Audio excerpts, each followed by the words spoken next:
Happy Monday. It's time for a Monday book talk. I have been reading a lot of stuff from the public library and a lot of stuff from NetGalley, which is stuff that's not out yet. And I really hate to talk to you about books that you don't have access to at this second. And so a lot of times we buy stuff that we read, but what I decided is that I'm going to book talk that stuff as it comes in. So hopefully we should be buying some stuff here pretty soon so you'll be able to see some new stuff. But instead I'm going to talk about some series that we have, specifically sci-fi series that we have that I loved so much. So, These Broken Stars, This Shattered World, and Their Fractured Light. The covers are beautiful. Look at those. So pretty. As you can tell, there's some romance happening. Obviously, there's a boy and a girl on every cover. So the first book starts with the captain of a spaceship. So we're talking Titanic level luxury. I mean, I was going to say without the Titanic wreck, but there's a wreck. So let's just call it the Titanic a spaceship, shall we? And this sort of working class guy and the heir to a fortune. So you can imagine how that goes. And they land and they have to survive together. It's really good. It's really sweet. There is a lot of romance in it, but there's also that whole sci-fi element, and there's like a little extra something going on that you really don't get to know about until the last book. So you get to go all the way through them. So this is set in the same world. This is the same galaxy, same universe, but it's not the same people. So these are two new people that you get to meet who are working towards fixing some of the issues that happened in book one.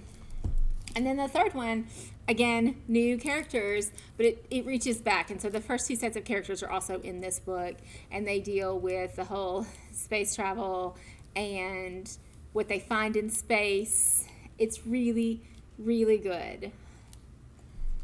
This is another sci-fi book, but instead of having space travel, so 1,000 pieces, 10,000 skies above, and 1,000,000 worlds with you, is about time travel. They're about the concept of a multiverse, so that if I live here and I decide to go home by Pals and I grab some french fries, that's one universe. But in another universe, another me decided to go home the other way and have popcorn instead. So in this multiverse theory, every choice you make can shoot off a whole nother set of consequences. And so in this series, they've learned how to travel between multiverses, and they're trying to, as most sci-fis are, save people, save the world, save things. And there's a locket that helps them travel, and it's very interesting because when you go back, you obviously shouldn't go back, go sideways, I guess. You shouldn't see the people you are in your other time because it messes stuff up. Obviously it would. And so they have to be really careful, but it also means sometimes those people can impersonate you in your timeline, right? So it's really interesting, and there are 3 books, and these are about all the same characters in all the books. There's a main character who's going through this, and there's a love interest. Obviously, it's YA. There's a lot of romance there. It's really good. So my last sci-fi series that I want to talk about is The Ship Beyond Time and The Girl From Everywhere. So The Girl From Everywhere is the first one, and then The Ship Beyond Time is the second one. In this series, instead of traveling to different universes with a special locket, they travel to different historic periods with a ship. So imagine them on a pirate ship and they want to go raid something.